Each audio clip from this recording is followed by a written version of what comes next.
La recepcionista tecleó mi nombre 2 veces, revisó la pantalla y negó con la cabeza. Ninguna reserva a nombre de Mercer. Tengo 2 habitaciones, Richard y Carol Mercer, y Catherine y Derek Hall. Eso es todo. Dejé la maleta y llamé a mi madre. Contestó al cuarto timbrazo, riéndose de algo que Catherine había dicho de fondo. Mamá, no hay ninguna habitación reservada para mí. Hizo una pausa, como cuando decide cómo sonar confundida. Ay, cariño, pensé que lo solucionarías. Siempre lo haces. Lo dijo alegremente, como si me estuviera halagando. Y detrás de ella, oí a Catherine preguntarle a Derek si la piscina estaba climatizada. Mi madre había planeado unas vacaciones familiares en Gatlinburg, Tennessee, 3 noches en un albergue de montaña en pleno octubre. Y no había reservado una cama para su hija menor. No se le había olvidado. Olvidar es diferente. Olvidar viene con un suspiro y una carrera contrarreloj para solucionarlo. Esto vino con una risa. 48 horas después, todos en mi familia desearían haber reservado esa habitación. Bienvenidos de nuevo a Noches de Misterio. Soy Roslan, de 32 años, directora de investigación financiera de Charlotte, Carolina del Norte. Mis padres planearon unas vacaciones familiares y se olvidaron de incluirme. Bueno, en realidad no fue un olvido. Si tu familia alguna vez ha confundido tu independencia con no necesitar ser amada, esta historia es tuya. Deja un comentario y suscríbete. Vivía en Charlotte en un apartamento de una habitación a 12 minutos de mi oficina. Café a las 5:45 todas las mañanas, solo, de pie en el mostrador mientras el sol salía sobre el estacionamiento al otro lado de la calle. Trabajaba como directora de investigación financiera en una firma de inversión en el centro. Semanas de 50 horas, informes trimestrales, teleconferencias donde podía escuchar mi propia voz resonando en los altavoces de los teléfonos en 3 zonas horarias. Construí esa vida desde cero. Me pagué mis estudios en la Knoxville con una beca académica y un trabajo colocando libros en la biblioteca Hayes. 17 horas a la semana entre clases, graduándome summa cum laude sin nadie en el público excepto Naen, mi compañera de cuarto, que gritó mi nombre tan fuerte que el decano se estremeció. Mi hermana Catherine tenía su matrícula pagada por nuestro abuelo Arthur cada semestre, sin hacer preguntas, y abandonó la escuela de negocios de Laud después de un semestre porque dijo que los profesores no la desafiaban. Regresó a Knoxville, se casó con Derek Hall a los 28, tuvo un hijo llamado Liam a los 31 y no había tenido un trabajo en 7 años. Nuestros padres nunca comentaron la diferencia. No tenían por qué hacerlo. La familia ya había decidido para qué era cada hija. Catherine era la que cuidaban. Yo era la que se cuidaba a sí misma. Y a pesar de todo, a pesar de las becas que nadie celebraba, y los ascensos por los que nadie preguntaba, y el apartamento que nadie visitaba, conducía 4 horas por la enero del 40 a través de las Smokies para cada cumpleaños, cada Pascua, cada día de Acción de Gracias, cada Navidad. 4 horas de ida, 4 horas de vuelta. Nunca falté. Pensé que con solo presentarme ya demostraba que pertenecía allí. Mamá llamó en agosto, justo cuando el calor de Charlotte se vuelve insoportable y las aceras brillan al mediodía. Nos vamos todos a la montaña. Catherine encontró una cabaña preciosa en Gatlinburg. Chimenea, piscina en la calle principal. La primera semana de octubre, las hojas estarán en su máximo esplendor. Ella dijo, todos vamos como ella dijo todo. Casualmente, como si los detalles se fueran a arreglar solos. Pregunté por las habitaciones. Tu padre se encargó de las reservas. Le envié un mensaje de texto a papá esa noche. Estoy en la habitación 2 o en la 3. Respondió 40 minutos después. ¿Todo listo? No te preocupes. Lo leí, colgué el teléfono y le creí. La gente me pregunta después por qué no insistí más. ¿Por qué no llamé yo misma al hotel para verificar? Y la respuesta es simple. No debería haber sido necesario. Tu padre te dice que está resuelto. ¿Confías en él? Pedí 3 días libres del trabajo, las primeras vacaciones que usaba desde un fin de semana largo en Savannah el año anterior. Empaqué botas de montaña, una novela que había estado guardando y una botella de Malbec que planeaba abrir con mi madre en el balcón después de cenar. Me imaginé a Catherine y a mí en un sendero con Liam entre nosotras, su manita buscando hojas. Me imaginé a mi padre leyendo en el porche y a mi madre pidiendo demasiada comida en un restaurante y todas riéndonos de mi familia. Vivía en la zona de Knoxville, a 1 hora en coche de Gatlinburg. Yo venía de Charlotte, 4 horas a través de las montañas. El viernes por la mañana, cargué el coche temprano, con mi maleta en el maletero y esa botella de vino en el asiento del copiloto como si fuera a ir de copiloto. El viaje fue precioso.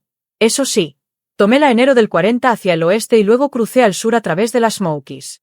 Y las hojas de octubre eran exactamente como prometían los folletos. Arces rojos, nogales dorados, algún que otro abedul tan brillante que parecía iluminado desde dentro. Llevaba las ventanillas un poco abiertas y la radio a bajo volumen, y por una vez sentí que me dirigía hacia algo en lugar de alejarme de algo. Llegué al aparcamiento del hotel a las 3 de la tarde. Un gran edificio de entramado de madera, mecedoras en un porche que lo rodeaba, una chimenea de piedra de la que ya salía humo. Cogí mi maleta y crucé las puertas dobles hacia un vestíbulo que olía a canela y cedro, el tipo de lugar que se esfuerza mucho por hacerte sentir como en casa. La recepcionista era joven, tal vez de 23 años, con una placa que decía Elise, y sonrió cuando me acerqué. Registrando. Rosalind Mercer, tecleó, desplazó la pantalla, volvió a teclear. Esa sonrisa se desvaneció en algo más cauteloso. Tengo 2 habitaciones a nombre de Mercer. Richard y Carol Mercer en la habitación 214. Catherine y Derek Hall en la habitación 216. No hay ninguna reserva individual. Me quedé mirando la pantalla que había inclinado hacia mí. 2 habitaciones, los padres en una.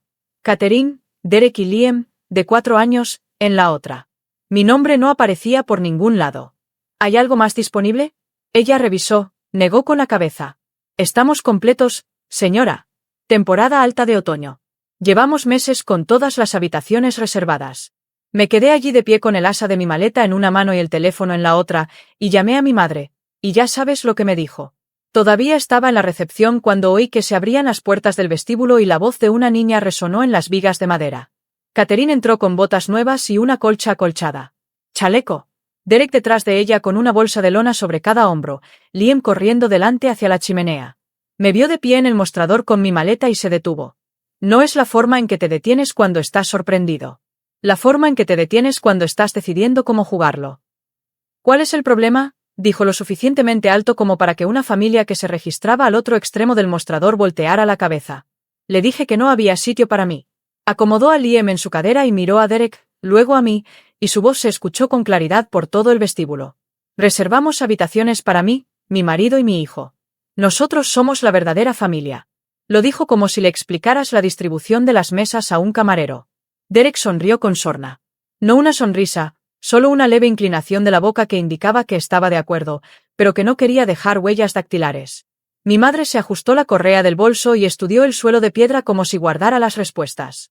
Mi padre estaba a 2 metros de distancia, con el teléfono en la mano, revisando algo, presente físicamente pero ausente en todos los sentidos importantes. Otras familias en el vestíbulo observaban ahora. Una mujer con 2 adolescentes, una pareja mayor junto a la chimenea, un empleado cuya mano se había congelado sobre el teclado. Yo estaba allí de pie con el asa de mi maleta en la mano derecha y el viaje de 4 horas se me quedó grabado en los huesos, y las palabras de mi hermana flotaban en ese aire con aroma a cedro como el humo de la chimenea, visibles, nítidas, imposibles de olvidar. No conté nada. No me di nada. Me quedé quieta unos segundos mientras el vestíbulo contenía la respiración y miré a Catherine, luego a mi madre y después a mi padre, y ninguno se movió. Catherine tenía la barbilla en alto. Carol tenía la mirada baja. Richard tenía el teléfono en la mano. Y comprendí, no con ira, sino con la fría claridad de un número que finalmente cuadra después de años de no cuadrar, que estaba en una habitación llena de personas que compartían mi apellido, y ninguna me había guardado un sitio. Tomé mi maleta, y me iré. Lo dije en voz baja, sin expresión, como si leyera una cifra en una reunión de la junta directiva. Sin temblores, sin lágrimas. Me di la vuelta y crucé el vestíbulo, pasé junto a la chimenea de piedra donde Liam apilaba folletos, junto a la familia con los adolescentes que apartaron la mirada cuando pasé, junto a las mecedoras del porche, y bajé las escaleras. Al estacionamiento donde mi auto estaba con una botella de vino todavía en el asiento del pasajero. Detrás de mí, las puertas del vestíbulo se abrieron y la voz de mi madre resonó en la grava. Rosalind, no seas dramática. Podemos encontrar una solución. No me di la vuelta. Coloqué mi maleta en el maletero, me subí al auto, arranqué el motor y salí del estacionamiento con la figura de mi madre encogiéndose en el espejo retrovisor, con los brazos a los costados, la boca aún abierta, de pie en el porche de una cabaña que tenía espacio para todos menos para mí. La escopeta de Malbec Road otra vez. No la había abierto. No había abierto nada. Simplemente conduje. La ruta 441 norte a través de Gatlinburg es estrecha y está llena de turistas en octubre. Y la conduje con las manos atadas a las 10 y a las 2 y mi teléfono vibrando en la consola central como un insecto atrapado. Mamá. Catherine. Papá. Mamá otra vez. Catherine otra vez. No contesté. No miré la pantalla. Mantuve la vista en la carretera y el pie firme. y conduje 20 metros hacia el norte hasta Severeville, donde la zona turística se desvanece, el río se calma y las montañas dejan de ofrecer espectáculos. El Riverbending se encontraba apartado de la carretera, detrás de una hilera de sicómoros. Un edificio de 2 plantas con la pintura blanca descolorida en los bordes y un letrero escrito a mano cerca de la puerta de recepción. Entré, aparqué y entré. Una mujer detrás del mostrador, de unos 60 años, con gafas en una cadena, levantó la vista de un libro de bolsillo. ¿Solo tú, cariño? ¿Solo yo? Me dio la habitación 7, en la planta baja, al fondo del edificio, con ventana que daba al río Little Pigeon. $89 la noche. Llevé mi maleta por un camino de grava, abrí la puerta y la dejé sobre una cama con una colcha que olía a suavizante de lavanda. A través de la ventana, solo oía el río. Para cuando me senté en el borde de la cama, tenía 34 llamadas perdidas. No las conté de inmediato. Lo supe porque mi teléfono mostraba el número en la pantalla de bloqueo, apilado como un recibo de algo que nadie había pagado. $89. Eso es lo que les habría costado a mis padres reservar una tercera habitación. Gastaron 1.300 en 2 habitaciones y no pudieron encontrar 89 más para una hija que condujo 4 horas para estar allí. El ventilador de techo de la habitación 7 se tambaleaba. Cada 3 vueltas, golpeaba contra algo, un tornillo o un soporte. Suave y constante como un metrónomo, marcando el ritmo de una canción que nadie tocaba. Me senté en la cama y abrí el teléfono. 12 mensajes de texto de mi madre, enviados en una secuencia que trazaba su arco emocional con la precisión de un gráfico bursátil. Esto es ridículo. Luego estás arruinando el viaje. Luego llámame ahora mismo. Luego Catherine está molesta. Y finalmente, 20 minutos después del último. Bien, haz lo que quieras. Los leí 2 veces, buscando algo específico, no una disculpa. Sabía que no era eso. Buscaba comprensión, una frase que reconociera lo sucedido. Algo como, deberíamos haber reservado tu habitación. Oh, Catherine no debería haber dicho eso. No había nada. No una línea en 12 mensajes que ponía el peso en cualquier parte menos en mí. En mi partida, mi drama, mi negativa a volver y absorber lo que habían hecho con una sonrisa. Dejé el teléfono boca abajo en la mesita de noche. Abrí la botella de Malbec que había planeado compartir con mi madre en un balcón que nunca fue mío y serví una copa en un vaso de papel del baño. Me senté en el suelo con la espalda apoyada en la cama y escuché el tic-tac del ventilador de techo y bebí vino sola en una habitación que costaba menos que las botas nuevas de mi hermana. El río afuera seguía fluyendo en la oscuridad. No le importaba nada de esto. Eso fue lo más reconfortante que había escuchado en todo el día. Pero los mensajes de texto no fueron lo peor. Eso llegó a la mañana siguiente. Me senté en esa habitación escuchando el ventilador de techo mientras mi teléfono se iluminaba como una centralita. 34 llamadas perdidas. Ninguna era una disculpa.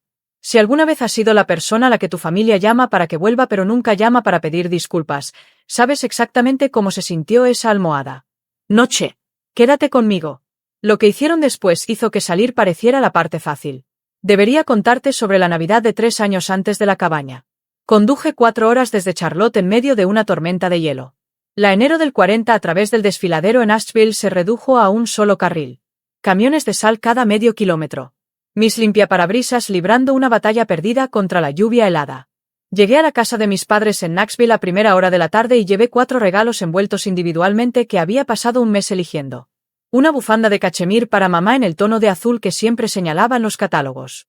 Un carrete de pesca Shimano para papá porque el suyo se atascó en el lago en septiembre.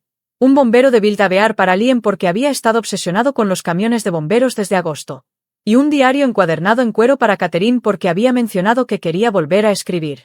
Abrimos los regalos alrededor del árbol. Catherine fue la primera. Siempre era la primera. Mamá y papá le dieron una pulsera de tenis de diamantes.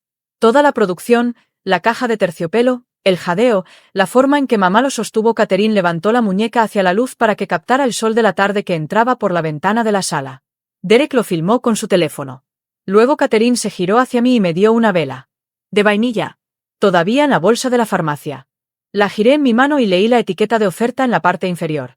$4.99. Mamá me vio mirando. No sabía qué querrías. Lo dijo alegremente, como si no conocer a tu hija fuera una defensa razonable para una vela de $5 junto a una pulsera de diamantes. Dije, gracias. Sonreí. Conduje 4 horas a casa al día siguiente con esa vela en el asiento del copiloto. Nunca la encendí. Está en el estante de mi apartamento, detrás de una hilera de libros, donde no tengo que verla, pero siempre sé que está ahí. Luego estuvo la boda de Catherine 2 años antes de la logia. Nashville, un lugar grande, 200 invitados, un cuarteto de cuerda que tocó Pat Shell mientras Catherine caminaba por un pasillo bordeado de pianíes blancos. Yo no estaba en el cortejo nupcial. Catherine me lo dijo en marzo, 6 meses después. Antes de la ceremonia, lo dijo con suavidad, la forma en que le das malas noticias a alguien a quien no respetas lo suficiente como para ser honesto con él. No queríamos cargarte con los gastos de las damas de honor. El vestido costaba $280. Yo lo había calculado. Podría haberlo cubierto con el sueldo de un día, pero Catherine eligió a su amiga de la universidad, Megan, como dama de honor y a 2 primas de Dererick como damas de honor, y yo me senté en la última fila entre una vecina mayor y un hombre que luego supe que era el contable de Dererick. Nadie me habló de la cena de ensayo hasta el día anterior. Me enteré por un mensaje de texto en el chat familiar que empezó en medio de la conversación, como si hubiera estado incluida desde el principio y simplemente no hubiera estado prestando atención. Pero fui yo quien llegó al lugar a las 7 de la mañana para ayudar con la preparación. Llevé mesas plegables desde un trastero a través de un terreno de grava. Preparé 200 centros de mesa, tarros de cristal con flores silvestres, cada uno requiriendo una cinta atada con un nudo específico que Catherine había demostrado una vez por FaceTime. Me quedé después de la recepción y limpié hasta medianoche, apilé sillas, barrí la pista de baile, cargué los regalos en el armario de Dererick. La camioneta de mi hermano, y el hermano de Dererick, un poco borracho, apoyado en la puerta trasera, me miró y sonrió. ¿Así que eres el empleado contratado? Estaba bromeando. No lo sentí como una broma. Conduje de regreso a Charlotte a la mañana siguiente. Ni un mensaje de agradecimiento. Ni ese día. Ni nunca. Mañana en la posada. La luz entraba por la ventana en una larga franja sobre la cama, y el río afuera sonaba más fuerte que la noche anterior, crecido por la lluvia que había caído mientras dormía.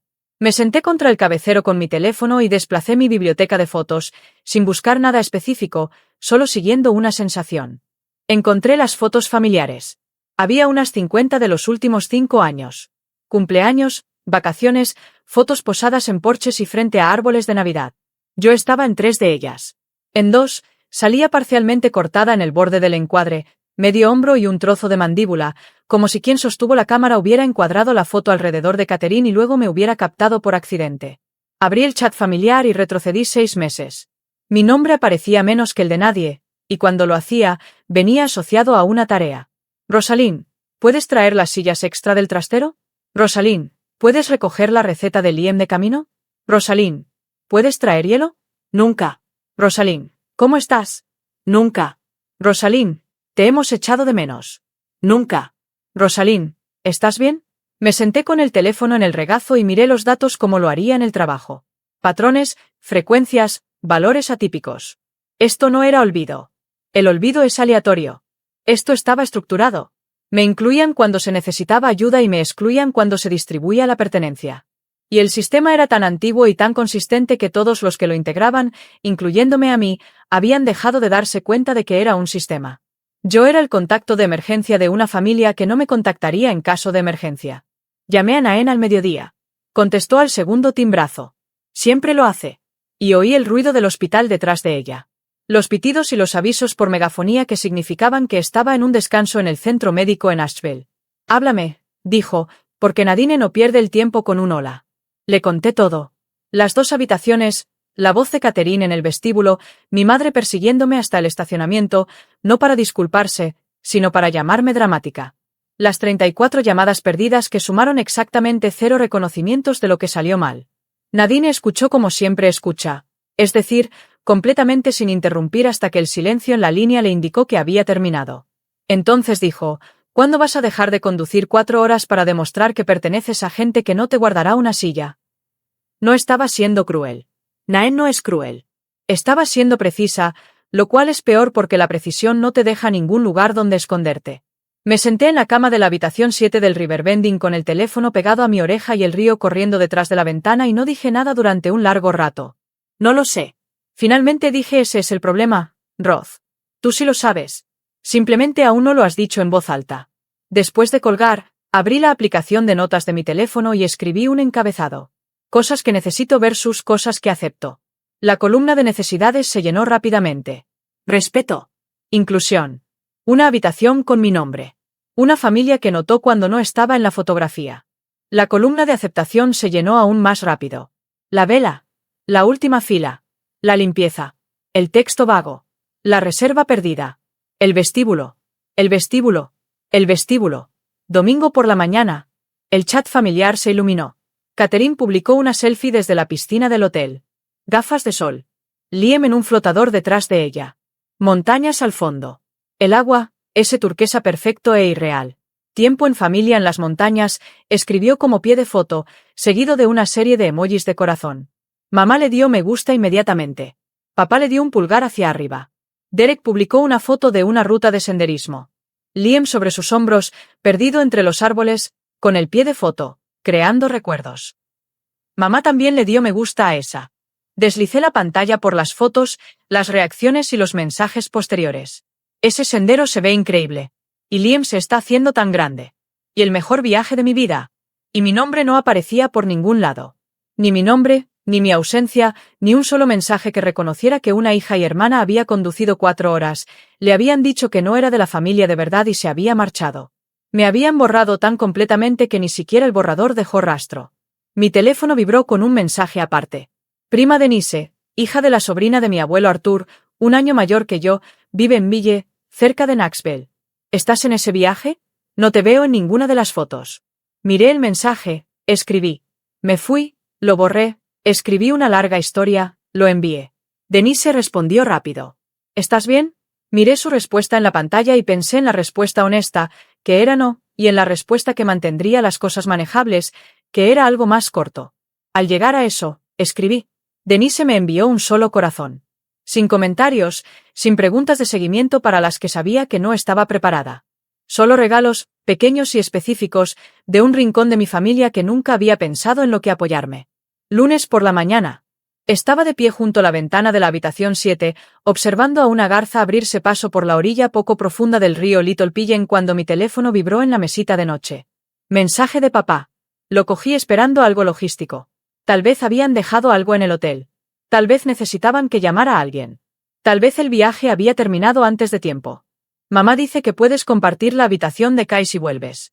No deberíamos reservar 2 habitaciones para alguien que ni siquiera trae a nadie. Lo leí. Lo leí de nuevo. Dejé el teléfono en el alféizar de la ventana y miré a la garza, que se había quedado quieta. Una pata levantada, esperando un pez. Mi padre había tenido la oportunidad de disculparse, de reconocer lo que Catherine dijo en el vestíbulo, de ofrecer algo que se pareciera al arrepentimiento, y en cambio me había reducido a un número más. No un lo sentimos. No un deberíamos haber planeado mejor. No. Catherine se había pasado de la raya. Mi valor. 32 años de becas y semanas de 60 horas y viajes de 4 horas y 200 centros de mesa y un grado de summa cum laude. Nadie aplaudió por medido por si tenía un marido o un hijo para llenar la otra cama. Alguien que ni siquiera trae a nadie.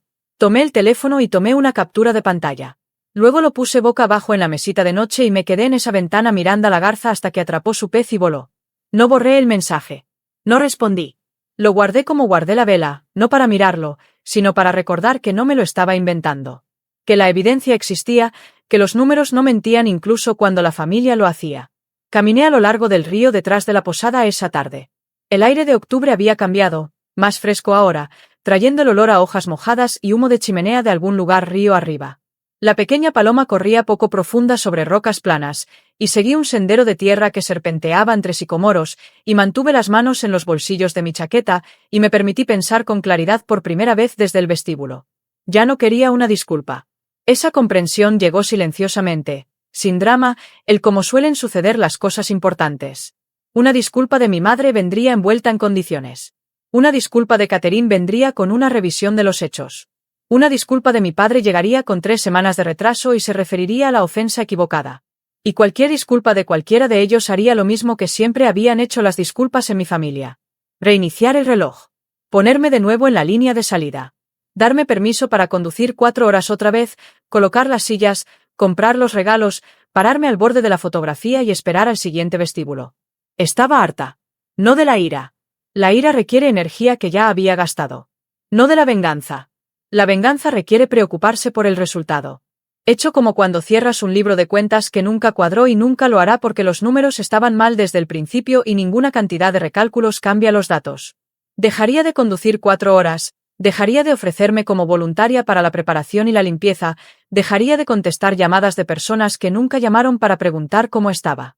Reconstruiría mi vida a partir de los materiales que ya tenía, el trabajo, el apartamento, Naen, el café a las 5:45, y dejaría de llevar madera a una casa que no tuviera un lugar para mí. Sonó mi teléfono. No era la familia. El abuelo Artur, alguien que ni siquiera trae a nadie. Mi padre escribió esas palabras y pulsó enviar. No les devolvió la llamada. No añadió, no lo decía en serio. Si alguien de tu familia alguna vez puso tu valor a condición, no por lo que has construido, no por quién eres, sino por quien está a tu lado, entonces ya sabes por qué dejé de caminar de regreso. Sigue conmigo. Lo que pasó en Acción de Gracias lo cambió todo. Artur Mercer, mi abuelo, tenía 82 años y vivía solo en una casa en el lago Norris, a unos 50 kilómetros al norte de Knoxville.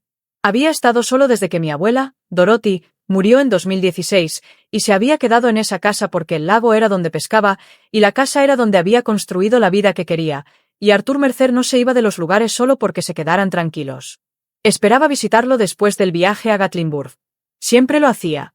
Siempre conducía media hora más desde Knoxville para sentarme en su porche, tomar su café y escucharlo hablar sobre luciopercas y el clima.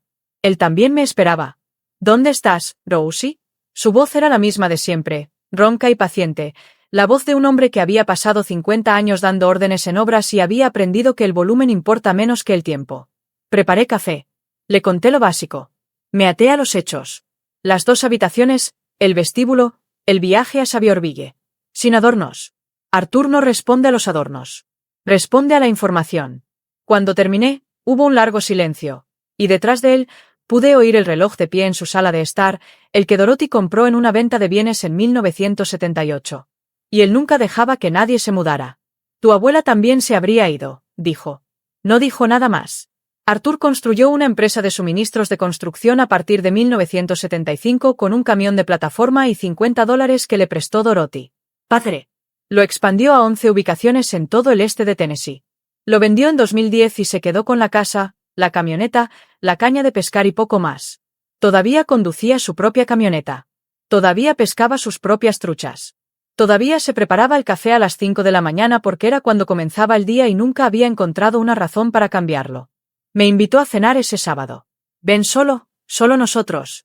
Conduje desde Sayreville hasta Norris Lake, aproximadamente 1 hora y media, por carreteras sinuosas a través de pequeños pueblos que se van reduciendo a medida que te alejas del corredor turístico. La casa de Artur estaba al final de un camino de grava bordeado de robles que él y Dorothy plantaron el año en que compraron el terreno. Pisos de madera, una base de lobina negra montada sobre la chimenea, fotos familiares en cada superficie plana, algunas que se remontaban a la década de 1950, fotos en blanco y negro de personas cuyos nombres solo recordaba a medias. Había pescado truchas esa mañana. 2 truchas arcoíris del tamaño de sartenes, ya limpias y reposando en una sartén de hierro fundido sobre la estufa. Nos sentamos en la mesa de la cocina donde solía hacer la nómina a mano. La misma mesa, las mismas sillas, la superficie de mica desgastada en el lugar donde apoyaba el codo, y cocinó el pescado con mantequilla y limón, y comimos sin decir mucho porque Artur nunca ha considerado el silencio un problema. Después de cenar, se recostó y formuló preguntas directas, del tipo que le haría a un capataz informando sobre una obra. ¿Cuánto es la hipoteca de Catherine? Le dije lo que sabía. ¿Gana Derek lo suficiente para cubrirla? Negué con la cabeza. ¿Qué hace realmente tu padre en esa empresa? Se lo dije. Un título de consultor vinculado al negocio que Artur había vendido. Sin responsabilidades cuantificables. Un salario que equivalía a una caridad familiar. Artur me miró al otro lado de la mesa. Llevo 13 años enviando a tus padres y a Catherine $8,000 al mes. Dejé el tenedor. No lo sabía. Nadie lo sabe excepto ellos. Y ahora tú. Las cuentas me vinieron a la mente antes de que pudiera detenerlas. 13 años. 8,000 al mes. Más de $1 millón. Ninguno de ellos había construido nada con eso. ¿Cuánto te he enviado? Preguntó. Lo miré. Nada, abuelo. Nunca te lo pregunté. Asintió. Lo sé. Artur no me dijo lo que estaba planeando. Se secó las manos con un paño de cocina, llevó los platos al fregadero y dijo por encima del hombro, este año organizo la cena de Acción de Gracias. Toda la familia, la tía Phyllis, los primos, los viejos amigos de la empresa. Sequé un plato y lo puse en el armario. No has organizado la cena de Acción de Gracias en 6 años. Entonces ya es hora. Lo dijo con suavidad, Como decía la mayoría de las cosas, como si la decisión hubiera estado guardada en un cajón y él simplemente lo hubiera abierto. No dio explicaciones. No invitó a la discusión. Arthur anuncia las cosas como lo hace el clima. Llega y te adaptas. Al día siguiente conduje de regreso a Charlotte, volví a mi escritorio, a mis informes, a mis revisiones trimestrales, al ritmo de trabajo que siempre había sido la estructura más confiable en mi vida. Presentaciones a clientes, análisis de mercado, teleconferencias donde la gente se dirigía a mí como señora Mercer y escuchaba cuando hablaba. No llamé a mis padres. Ellos no me llamaron. El silencio entre nosotros era diferente ahora. Antes de Gatlinburg, había sido el silencio familiar de una familia que no se comunica. Pasivo, ambiental, del tipo que dejas de notar como dejas de oír el tráfico fuera de tu ventana. Después de Gatlinburg, fue algo que yo había elegido. Una frontera que había trazado sin previo aviso ni negociación. Simplemente el acto de no contestar el teléfono, no conducir 4 horas y no preguntar si me necesitaban. Al principio se sintió extraño. Luego se sintió como un espacio. Luego se sintió como martes, miércoles y jueves. Cada día un poco más lejos del vestíbulo. Cada semana un poco menos como si faltara algo y un poco más como si algo hubiera sido devuelto. 6 semanas para Acción de Gracias. 5 semanas después, mamá reinició el chat grupal familiar como si nada hubiera pasado. Acción de Gracias en casa del abuelo. ¿Quién trae qué? Añadió un emoji de pavó y un corazón, y la alegría casual estaba tan perfectamente calibrada para borrar Gatlinburg que casi admiré la maestría. Catherine respondió en minutos. Yo traeré el vino comprado que sabía que se había pagado con la tarjeta de crédito familiar que pagaba el abuelo, la que ella había usado desde la universidad, la que nunca había sido rechazada porque el dinero de Arthur llegaba cada mes como una marea. Mamá asignó los platos. Papá está haciendo su pan de maíz. Yo me encargaré de las judías verdes. Cazuela. Rosalind, ¿puedes traer tu cazuela de batata? A todos les encanta. Me quedé mirando el mensaje, excluida de unas vacaciones, diciéndome que no era de la familia. Mi padre me informó que no merecía una habitación de hotel porque no había traído a nadie. Y ahora, 6 semanas después, se esperaba que pasara 3 horas pelando, machacando, sazonando y horneando una cazuela para gente que no se molestó en reservarme una cama. La audacia ni siquiera era audacia. Era costumbre. Habían superado Gatlinburg como un río supera una roca, fluyendo a su alrededor, por encima de ella, olvidándola en el momento en que la corriente los arrastra río abajo. Asumieron que yo haría lo mismo porque siempre lo había hecho. Escribí de vuelta, estaré allí. Sin emojis, sin signos de exclamación, sin puedo esperar ni nos vemos pronto. Carol probablemente lo leyó y pensó que todo estaba resuelto. Catherine probablemente lo leyó y pensó que había superado mi rabieta. Vieron obediencia. Vieron a Roslan, que siempre aparece, siempre trae el plato, siempre conduce las 4 horas. No vieron la captura de pantalla que aún estaba guardada en mi teléfono ni el libro de contabilidad que finalmente había cerrado. Carol llamó un martes por la noche, 2 semanas antes del Día de Acción de Gracias. Su voz era más suave de lo habitual. No exactamente suave, pero más baja. La forma en que la gente habla cuando sabe que debería decir algo difícil y está tratando de encontrar una versión que no le cueste nada. Sé que todavía estás molesta por el viaje. Estaba sentada en el suelo de mi apartamento en Charlotte, con la laptop abierta, revisando una cartera de clientes. No estoy molesta, mamá. Lo tengo claro. No le gustó esa respuesta. Podía oírla moverse en el sofá, el cuero crujiendo de fondo. Catherine se altera mucho. Ya sabes cómo es. Liam ha sido imposible últimamente, y a Dererick le redujeron las horas en el concesionario y está bajo mucha presión. Solo tratamos de mantener las cosas en calma. Esperé. A veces pienso en qué pasaría si tu abuelo dejara de ayudarnos, dijo, y su voz cambió, bajó de tono, perdió la emoción. No sé cómo nos las arreglaríamos. De verdad que no. El sueldo de tu padre cubre lo básico, pero no mucho más. Y Catherine lleva tanto tiempo sin trabajar, y la comisión de Dererick sigue disminuyendo, y solo la hipoteca. Se interrumpió. Por un momento, oí a mi madre con claridad. No a la mujer que se reía por teléfono mientras yo estaba en un vestíbulo sin habitación, sino a una mujer de 58 años que nunca había trabajado, cuya vida económica dependía de la generosidad de un hombre de 82 años, que tenía miedo. Eso era real. Lo sostuve un segundo, y luego terminó. Por eso es más fácil cuando todos se adaptan. Y ahí estaba. El miedo era real, pero la conclusión era la misma. Que todo vaya bien. No crear líos. Ceder mi silla para que Catherine se mantenga estable. Mantuviste la paz cediendo mi silla. Mamá, eso no es justo. El viaje tampoco lo fue. Ella colgó primero. Catherine publicó la foto del viaje a la montaña en las redes sociales una semana antes de Acción de Gracias. Un carrusel, el albergue, el sendero, la piscina, Liam comiendo panqueques en el restaurante, una puesta de sol desde el porche con las montañas Smokeokies en capas azules y doradas detrás. Leyenda, agradecida por los que más importan. 214 me gusta, 31 comentarios, emojis de corazón de personas que reconocí y personas que no. Nadie preguntó dónde estaba porque las fotos contaban una historia completa y la historia no me incluía y nadie notó la pieza que faltaba. La prima Denise lo notó. Me envió un mensaje esa noche. No estabas en ninguna de esas fotos. ¿Qué pasó realmente en Gatlinburg? No se lo había contado a nadie excepto a Nadine y Arthur. Lo había mantenido en secreto, no para proteger a mi familia, sino porque explicarlo requería admitir cuánto me dolía, y no estaba lista para cargar con las reacciones de otras personas además de la mía. Pero Denise lo había preguntado directamente, y Denise era de la familia en el sentido que esa palabra debería tener. Le dije, las habitaciones, el vestíbulo, las palabras de Catherine, el mensaje de texto de mi padre. Lo escribí claramente, sin comentarios, solo los hechos en orden. La respuesta de Denise llegó en 3 mensajes separados, cada uno como una puerta que se abre con más fuerza que el anterior. Preguntó, ¿y entonces qué? En el vestíbulo, luego delante de otras personas, Denise se lo contó a la tía Phyllis. Phyllis era la hermana de Arthur, de 78 años, tan lúcida como una auditora fiscal, y nunca en su vida había dejado pasar algo que creía incorrecto. Me llamó a la tarde siguiente. He oído hablar de Gatlinburg. ¿Es cierto? Sí, señora. Una larga pausa. Su abuela estaría desconsolada. La verdad se estaba extendiendo por la familia. No como chismes, no como drama, solo hechos transmitidos entre personas que aún creían que los hechos importaban. La semana de Acción de Gracias, conduje hasta el este de Tennessee el día anterior. Pero no me quedé con mis padres. Reservé una habitación en un hotel de Knoxville, un lugar tranquilo junto a la autopista, limpio y anónimo, una cama y un baño, y ningún familiar cerca. Otro límite, pequeño y deliberado, como todos los mejores. La mañana de Acción de Gracias, conduje hasta la casa de Arthur en Norris Lake y llegué temprano, antes de las 8, cuando la niebla aún flotaba sobre el agua y el aire olía a bosque y pino frío. Arthur estaba en la cocina preparando el pudín de maíz de su abuela con una receta en una tarjeta amarillenta pegada al refrigerador con un imán con forma de base de lobina.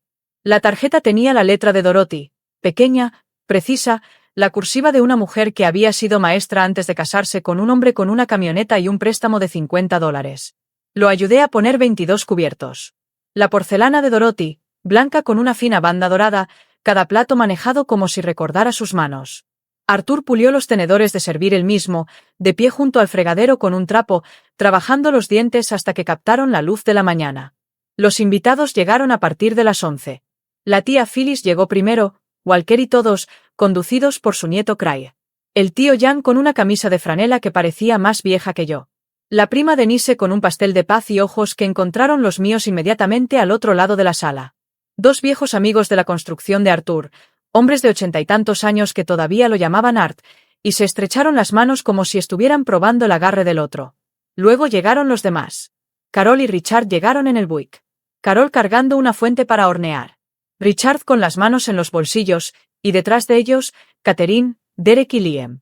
Catherine con un nuevo abrigo de cachemir color mantequilla. Derek con una chaqueta de barbero. Catherine abrazó al abuelo con ambos brazos. Feliz día de Acción de Gracias, abuelo. Todo brillo. Todo sonrisas. La cena llenó la casa como Dorothy lo hubiera querido. Pavó en la gran fuente. El pudín de maíz de Arthur en la fuente de hierro fundido. 3 pasteles en el aparador. Panecillos en una cesta forrada con una servilleta de tela. Arthur se paró a la cabecera de la mesa y dijo, «Gracia». Y su voz resonó como debió haber resonado en las obras durante 40 años. Para la comida, la familia y verdad. Amén. 22 personas dijeron amén y se sentaron, y comenzó el bullicio. Tenedores contra porcelana, hielo y vasos, la conversación entrecruzada de personas que comparten lazos de sangre y no se ven lo suficientemente a menudo como para quedarse sin cosas que decir. Catherine era la anfitriona. Contó historias del viaje a Gatlinburg, del sendero donde Liam recogió 11 hojas diferentes, del restaurante con la trucha que se deshizo en el tenedor. La mañana en que Derrick corrió 5 kilómetros en la niebla y regresó hablando de un oso negro que probablemente imaginó. Las contó con vivacidad, inclinándose hacia adelante, moviendo las manos, el tipo de narración que llena la habitación y no deja espacio para otra versión. Luego levantó su copa. Quiero hacer un brindis, dijo, y la mesa se quedó en silencio. Por la familia, por aquellos que se apoyan mutuamente en las buenas y en las malas. Me miró cuando dijo, preséntense. No por mucho tiempo, medio segundo, tal vez menos.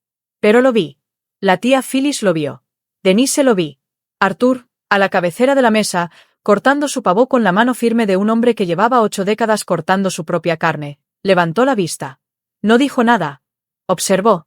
Sostuve mi copa sobre la mesa durante el brindis y luego la dejé sin beber. El vino permaneció intacto. El silencio entre mi copa y yo fue más fuerte que cualquier cosa que Catherine hubiera dicho.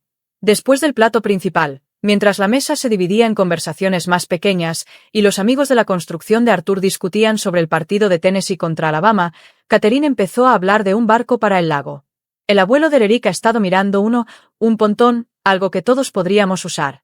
Derek lo cogió. También hay una camioneta que me ha llamado la atención. Una Silverado. Un solo dueño, menos de 50.000 millas. Lanzaban estos objetos con naturalidad, como globos que se sueltan en una habitación para ver quién los coge. Y Arthur masticaba su pan de maíz y no decía nada. Me levanté para recoger los platos. Llevé una pila a la cocina y los puse junto a la mesa. Me estaba hundiendo cuando oí a Catherine detrás de mí. Me había seguido.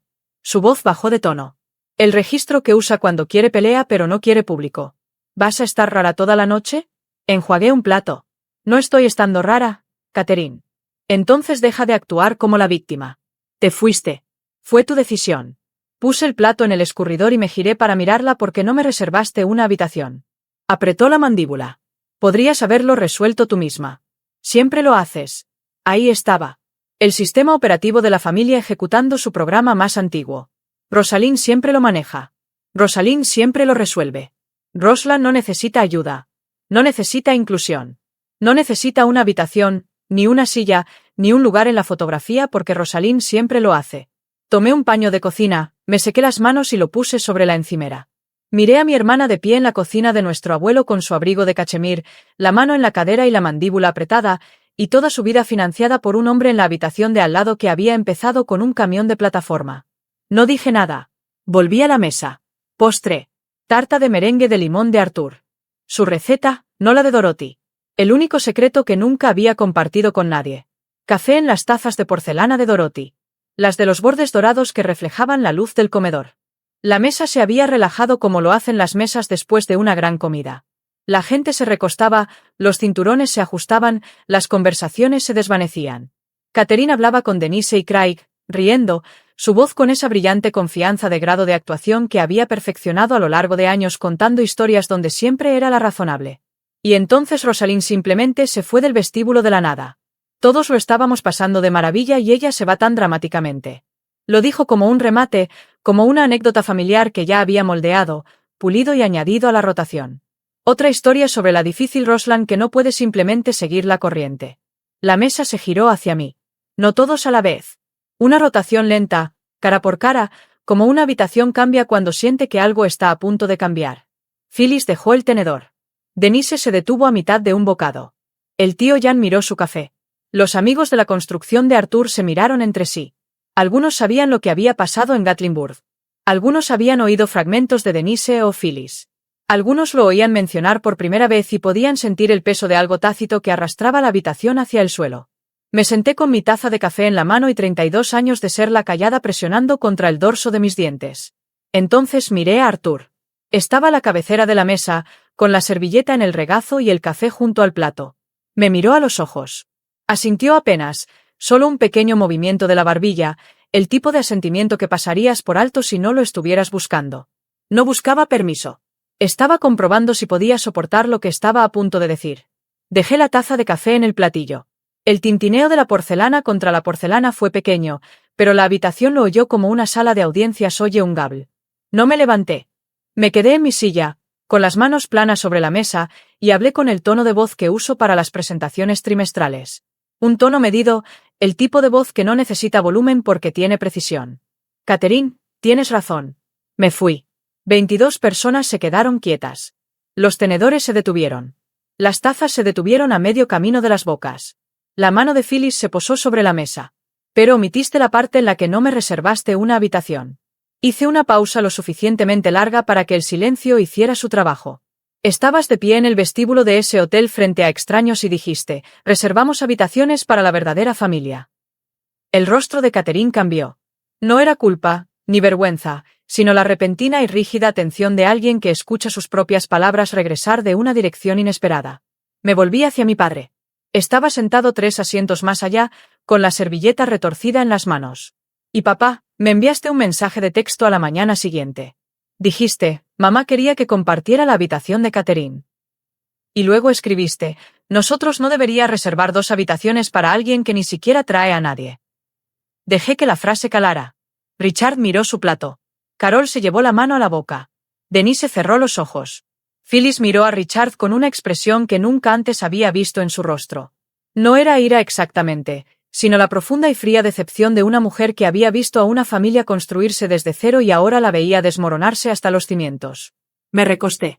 No pido compasión. Les estoy contando lo que pasó delante de personas que deberían haberlo escuchado hace mucho tiempo. Catherine explotó como una represa que se rompe. De repente, sin previo aviso. La calma superficial, cediendo ante todo lo que había estado conteniendo. Se levantó tan rápido que su silla raspó el piso de madera y su servilleta cayó al suelo. Eres increíble. Su voz resonó en el techo. Vas a sentarte en la mesa de acción de gracias del abuelo y hacerte la víctima. Te fuiste. Nadie te obligó a irte. Estábamos en un viaje familiar y montaste un berrinche y te fuiste en coche. Y ahora vienes aquí a su casa y tratas de poner a todos en nuestra contra. Derek se inclinó hacia adelante desde su asiento, envalentonado por el volumen de Catherine. Siempre ha sido así. Dramática. Todo gira en torno a ella. La tía Phyllis lo interrumpió con una voz que podría haber detenido el tráfico. Catherine, siéntate. No gritó. No levantó la mano. Lo dijo como si corrigiera a un niño que ha olvidado dónde está. Y la autoridad en ella provenía de 78 años de no decir cosas que no sentía. Mi madre lo intentó después. Este no es el lugar. Miré a Catherine. Estaba de pie, pegada a sus clavículas, con las manos agarrando el respaldo de su silla. Y yo estaba sentado, con las manos aún planas sobre la mesa, la voz inmutable. Catherine, me dijiste que no era de la familia de verdad delante de extraños en el vestíbulo de un hotel. Estoy diciendo la verdad delante de gente que sí nos conoce. Puedes decidir qué es peor. Negó con la cabeza rápidamente. Como si te sacudieras un puñetazo. Siempre has sido celoso. No soportas que tenga un marido, un hijo y una vida. De eso se trata. Estás celoso y siempre lo has estado. No respondí. No hacía falta. La sala ya había emitido su juicio. No por nada que yo dijera, sino por la imagen que tenían delante. Catherine con la cara roja, de pie, temblando, con la voz quebrada contra las vigas. Yo en mi silla, con las manos sobre la mesa, el rostro impasible. El poder se había invertido tan completamente que incluso Derek había dejado de hablar. Arthur dejó su taza de café. Basta. Eso era todo lo que necesitaba. La sala quedó en completo silencio. Arthur se puso de pie lentamente, a sus 82 años, y se tomó su tiempo. Manos sobre la mesa. El peso se movió, el levantamiento deliberado de un hombre que entendía que ponerse de pie significaba algo y no lo desperdiciaba. La sala esperó. Empecé a trabajar a los 16, dijo. En un supermercado, luego en un aserradero, luego en la parte trasera del camión de alguien más hasta que pude comprar el mío. Construí una empresa con una plataforma y $50 que le pedí prestados al padre de Dorothy. Y él me dijo que lo perdería todo. No fue así. 11 sucursales, 40 años. Nunca pedí limosna ni la esperé. Miró alrededor de la mesa a su hermana Phyllis, a sus viejos amigos, a los primos y a los niños y a los platos que aún contenían pastel. Luego sus ojos se posaron en Catherine, en Richard, en Carol. En 13 años, le he enviado a esta familia más de $1 millón. Alquiler, pagos del coche, matrícula. Catherine no terminó de pagar las tarjetas de crédito, una hipoteca de una casa que no pueden pagar sin que yo les extienda el cheque. La habitación se quedó sin aliento. Ni una sola persona que recibió ese dinero ha construido nada. Lo dejó reposar. Luego me miró y su voz no se suavizó. La voz de Arthur no se suaviza, pero cambió como cambia la aguja de una brújula cuando finalmente encuentra el norte. La única que nunca me pidió un perfume es la única que resultó ser como tu abuela. Se sentó, tomó su café y se lo bebió. Catherine abrió la boca. Abuelo, eso no es terminado. Catherine, cómete tu pastel. Lo dijo como había dicho 1000 cosas en 1000 lugares de trabajo. Limpieza final. El punto al final de una oración que no necesitaba una segunda revisión. Catherine no se comió su pastel. Nadie en esa mesa se movió durante un buen rato. ¿Se fueron primero? Por supuesto que sí.